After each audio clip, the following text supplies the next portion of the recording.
오늘 경기에서 보여준 김민재의 이 능력은 반다이크가 가져야 할 마지막 퍼즐이다. 현재 나폴리와 리버풀의 경기에서 나타난 김민재와 반다이크의 차이점이 축구 팬들 사이에서 화제가 되고 있습니다.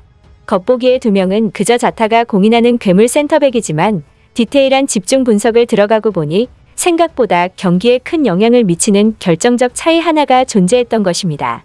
과연 그 차이는 무엇이었고 현지 반응은 어땠는지 자세히 알아보겠습니다. 드디어 별들의 무대에 데뷔한 김민재가 첫 데뷔전이라고는 믿기지 않을 만큼의 인상적인 활약을 선보이며 자신의 이름을 각인시켰습니다. 김민재의 활약상을 한마디로 표현하면 눈부셨다고 말할 수 있을 정도였습니다.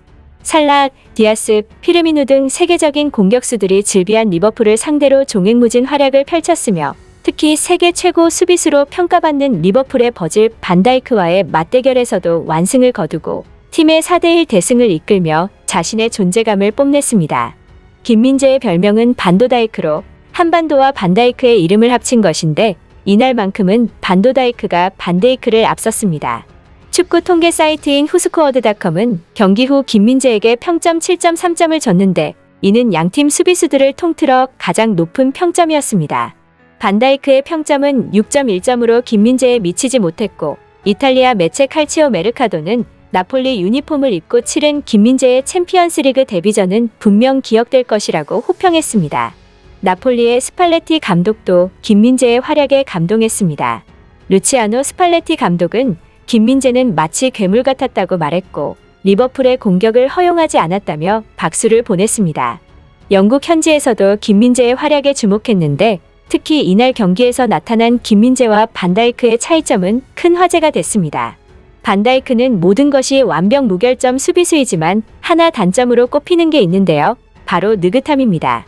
종종 사람들은 반다이크의 수비 방식을 보면서 굉장한 여유로움이 돋보인다라고 말하기도 하는데 사실 이는 반다이크의 단점으로 꼽을 수 있는 부분입니다. 반다이크는 적극적인 수비를 펼치기보다는 안정적인 수비를 지향하기에 수비 시 돌진하는 모습보다 뒤로 물러서는 모습을 많이 보입니다. 때문에 반다이크는 적극적으로 공격수에 달라붙지 않으며 공격수가 패스를 받고 자기 팀 골문을 향해 뒤도는 것을 꽤나 허용하는 편입니다. 반다이크가 모든 것이 완벽함에도 이러한 물러서는 수비가 종종 단점으로 지적되는 이유인 것입니다. 하지만 김민재는 다릅니다. 김민재는 저돌적인 파이터형 수비수이고 상대 공격수가 뒤도는 것을 절대 허용하지 않으려는 성향이 매우 강합니다. 오늘 경기에서도 김민재는 살라를 완벽히 봉쇄하는 데 성공했는데 그렇게 할 수 있었던 가장 큰 이유가 공을 받은 살라의 첫 달라부터 뒤도는 것을 절대 허락하지 않았기 때문입니다. 즉 느긋한 수비를 펼치는 성향이 있는 반다이크와는 정반대로 김민재는 특유의 예측력으로 저돌적인 수비를 펼쳐 위험한 상황을 애초에 만들지 않았던 것입니다. 이 장면에서 김민재의 성향이 적나라하게 드러나는데 만약 해당 선수가 공을 받고 뒤로 돌았으면 나폴리는 상대 공격수의 수적 우위로 인해 실점 위기를 맞을 수 있는 상황이었습니다. 하지만 역시 김민재는 이를 빠르게 예측해 거침없이 돌진했으며 결국 커팅에 성공해 위험한 상황이 오는 것을 원천 차단해버렸습니다. 반면 거의 똑같은 상황에서 반다이크를 보면 역시나 김민재처럼 돌진하지 않고 뒤로 물러서는 수비를 택하는 것을 볼 수 있습니다. 앞서 말했듯이 느긋하고 여유로운 수비를 펼치는 반다이크의 성향이 잘 드러나는 부분이죠. 오늘 경기에서도 반다이크는 결정적 장면에서 과감성보단 최대한 리스크가 없는 안정성을 지향하는 수비를 펼치는 것을 목격할 수 있었는데 이로 인해 이 장면 이후 리버풀은 결국 슈팅을 허용하고 말았습니다.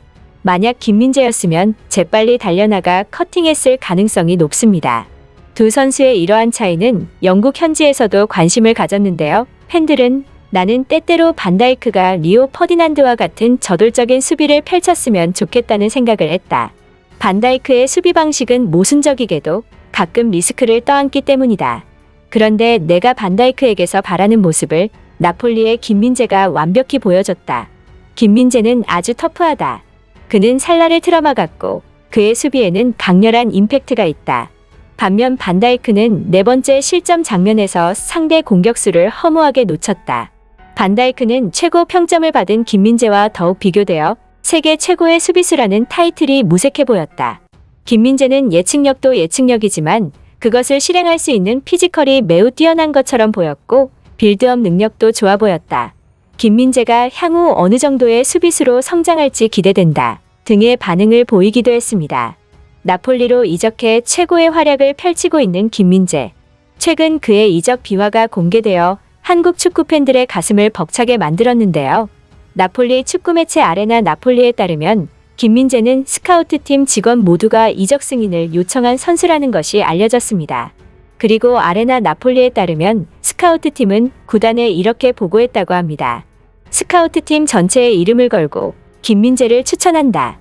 이런저런 이유로 영입이 망설여지겠지만 눈을 딱 감고 계약해달라. 성공 여부를 내기에도 좋다. 왜 페네르바체 팬들이 아직도 김민재를 언급하며 그리워하는지 알 수 있을 것 같은데요. 다음 경기에서도 김민재의 철벽 활약을 기대하며 오늘 영상 여기서 마치겠습니다. 끝까지 시청해주셔서 감사합니다. 바쁘시더라도 구독과 좋아요 한 번씩만 부탁드립니다.